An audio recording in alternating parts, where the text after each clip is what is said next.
안녕하세요. 과학쌤입니다. 지난 시간 우리 컴퓨터와 뇌는 달라도 정말 다르다에 대해서 같이 학습했습니다. 오늘은 조금 더 구체적으로 알아보도록 하겠습니다.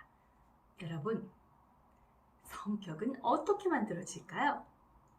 어릴 적 환경, 친구, 부모님, 교육의 영향으로 성격은 만들어진다고 말하고 있어요. 그런데 이렇게 만들어졌다고 믿어왔던 성격이 이쪽이 전두엽인데요. 전두엽을 이루는 세포 일부만 망가져도 완전히 달라진다는 거예요. 실제로 미국에 그런 사례가 있습니다. 굉장히 젠틀하고 예의 바른 청년이 철길에서 공사하다가 사고를 당했어요.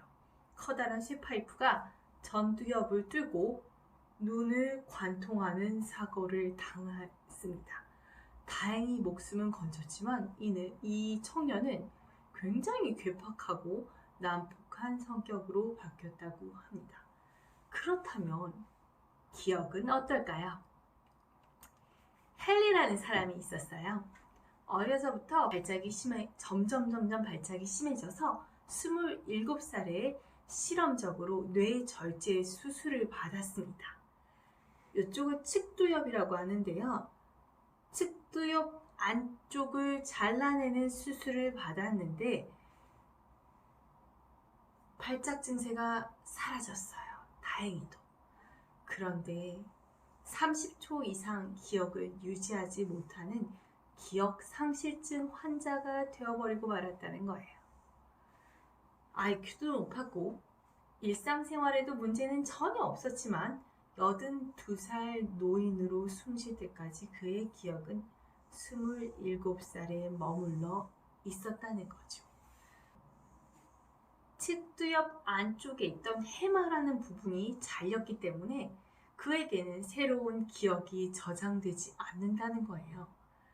이분의 약자가 HM이라고 부르는데요. 관련된 책이 굉장히 많습니다. 선생님은 환자 HM을 읽어보려고 합니다. 도서관에 주문 넣어두도록 하겠습니다. 어쨌든 이렇게 기억과 성격, 잠깐의 사고로 일부가 없어져도 사라집니다. 어쨌든 뇌와 컴퓨터는 달라도 너무 다르다는 거예요. 오늘 하루 있었던 일 다 기억나나요?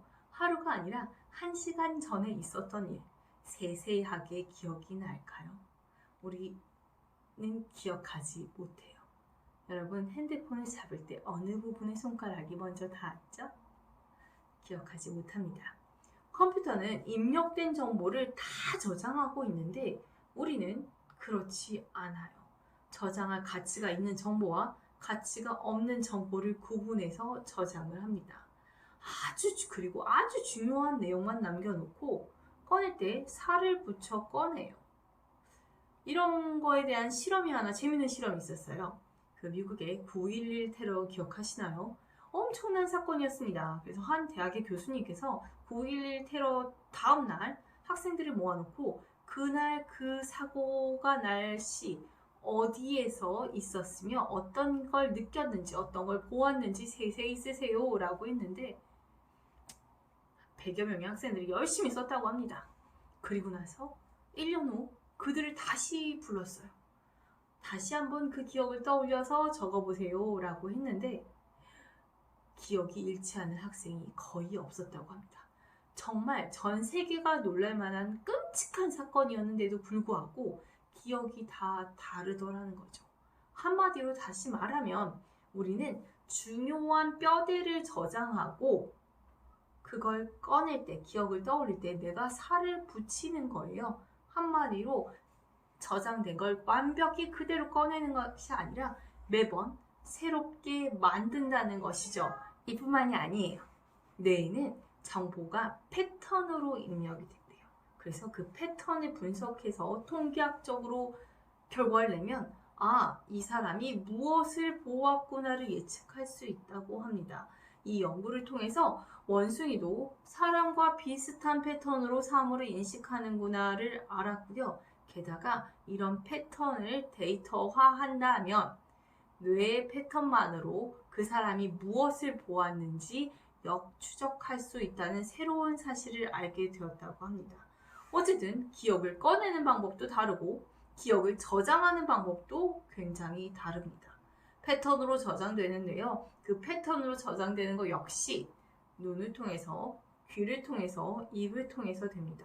두개골 안에 뇌가 들어있는데 뇌는 아무런 입력을 받아들이는 기관이 따로 없어요. 컴퓨터는 입력하는 대로 그대로 들어가잖아요. 뇌는 눈, 코, 입, 귀, 피부를 통해서 자극과 정보를 수용합니다. 그래서 문제가 발생하지요.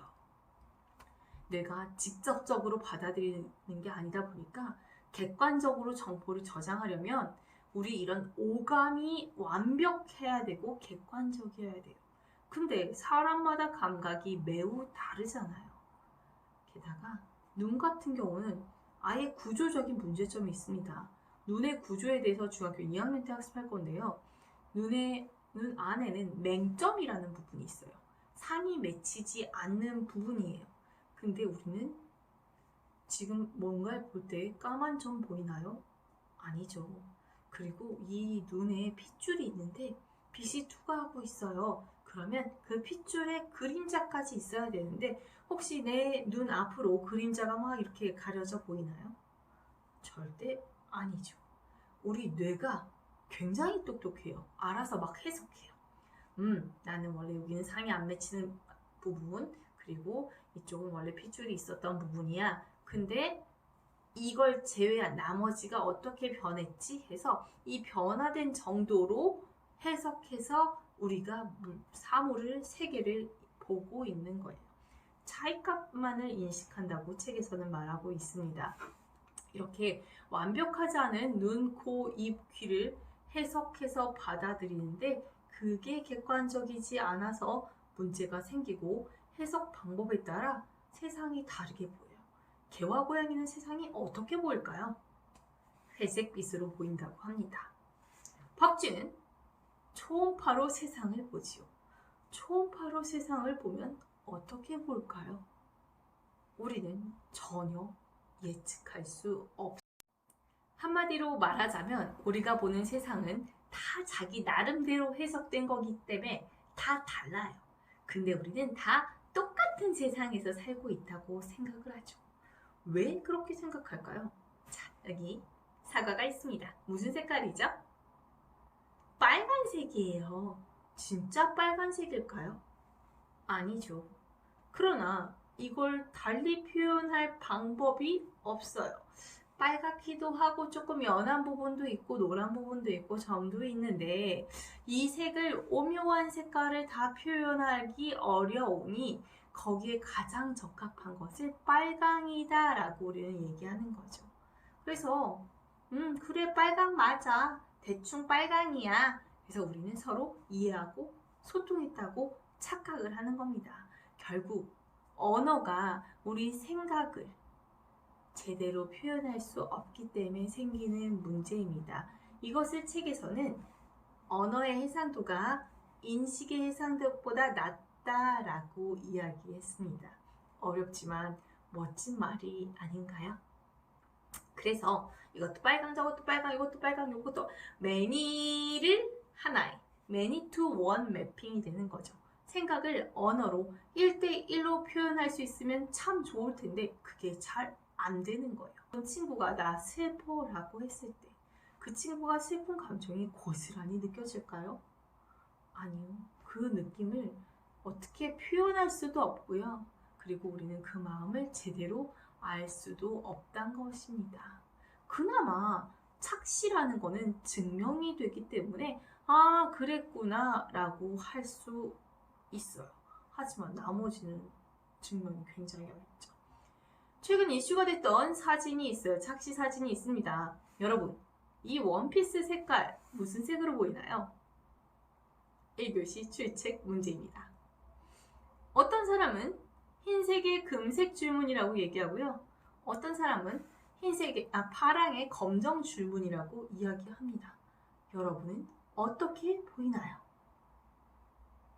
선생님은요?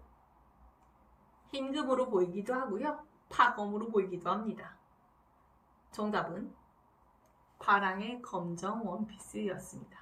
근데 진짜 웃긴 건 파검이라고 선생님이 얘기했음에도 불구하고 아직도 흰금이라고 보이는 친구들이 있을 거예요. 착시, 알면서도 또 속는 거 참 재밌죠. 이렇게 뇌가 정보를 나름대로 해석해서 받아들이니까 이렇게 재밌는 일이 많이 생겨요. 싼 게 빚이 떡이다. 들어봤나요? 사람들이 다 그렇게 생각해요. 아, 싸니까 안 좋을 거야. 비싸니까 좋을 거야. 라고. 일반적인 관념이죠. 그래서 재미있는 실험을 했습니다. 1,000원짜리 커피와 2,000원짜리 커피를 놓고 실험을 했죠. 어떻게 더 맛있나요?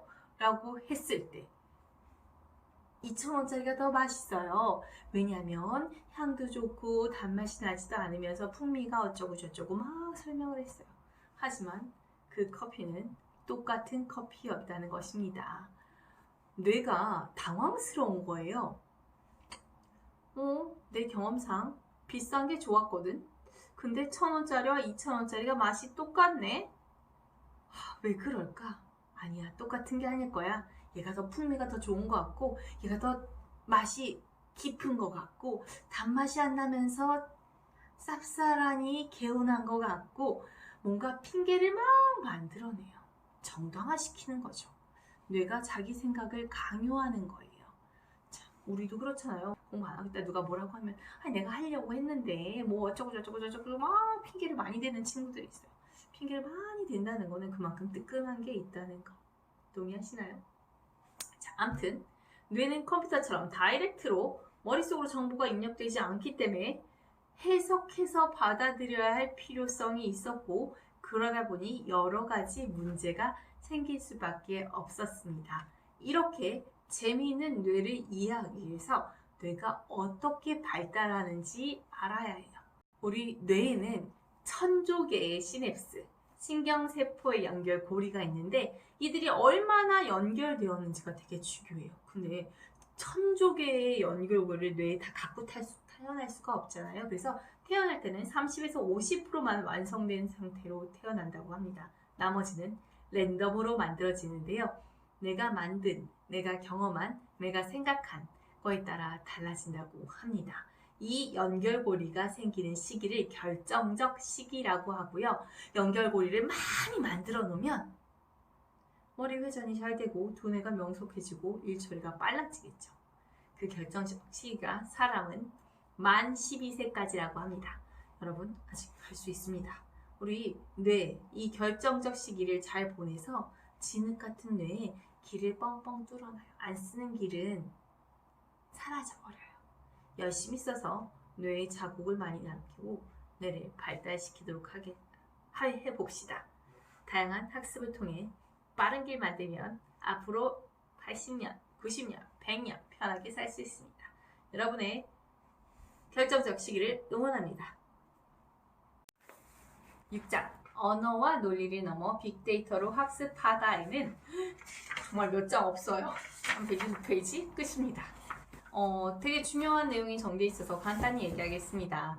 과거에 인공지능을 만들려고 되게 노력을 했어요. 내 머리 안에서 일어나는 일들을 기호와 규칙으로 만들 수 있다면 인공지능 만들 수 있지 않을까? 라고 생각을 했는데 어렵더라 라는 걸 인정하기까지 엄청 오랜 시간이 걸렸죠. 어쩌다 노력해서 실험실에서 성공해도 현실에 나오면 무용지물이 되었단 말이죠. 도대체 개와 고양이 구별하는 거 그렇게 열심히 배운 것도 아닌데 어떻게 학습한 걸까 고민해보니 우리는 현실이라는 빅데이터를 경험하고 학습하면서 지능을 얻었다는 것이죠. 결국 세상은 누가 가르쳐서 설명을 통해서 배우는 것이 아니라 경험과 학습, 스스로 공부하는 거죠. 스스로 공부하고 익혀서 배운다는 것입니다. 여러분, 설명을 듣고 그걸 달달달 외우지 마시고요. 많은 경험과 많은 학습으로 여러분 자신으로 이 세상의 빅데이터를 학습해 나가길 바랍니다. 6자는 여기서 마치겠습니다. 안녕.